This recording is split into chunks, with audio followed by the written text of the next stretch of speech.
que je suis fier de voir ici des maires, des sénateurs réunis, des élus locaux, des adjoints, des élus municipaux. Dans ce moment grave, avec l'AMIA, avec Père Fita en Occitanie, avec beaucoup d'autres amis, il serait trop long de les citer toutes et tous.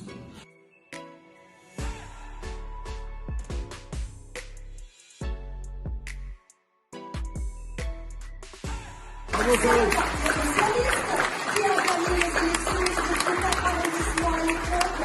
vous croyez qu'à un moment, les électeurs du 19e arrondissement, les électeurs des quartiers populaires, ils ont douté un instant que Roger Madec, puis François Damiot, que Bertrand Delanoë et aujourd'hui Anne Hidalgo étaient là pour lutter concrètement contre les inégalités.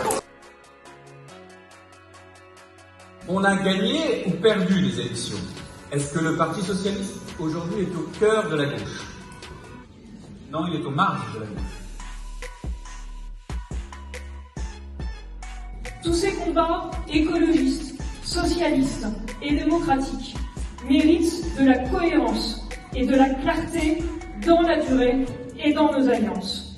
L'Union européenne ne peut être une variable d'ajustement au gré d'alliances en interne, au gré d'alliances à l'extérieur ou au gré d'un rapport de force dans un congrès.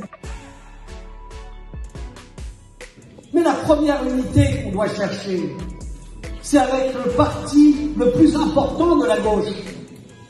C'est celui de ceux qui ont quitté les partis de gauche ou qui ne veulent pas y adhérer, mais qui sont là, dans les associations, dans les syndicats, dans nos quartiers. C'est une force vive qui n'est pas regardée par la gauche, qui n'est pas intégrée, qui n'existe pas dans les accords électoraux. Et c'est cela qu'il faut mettre en mouvement.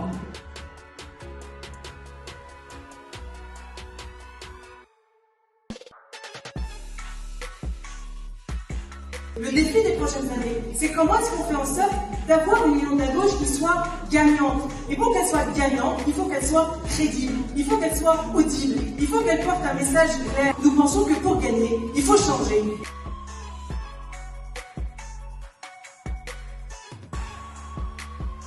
Soit on reste dans l'aigreur, soit on continue à se diviser.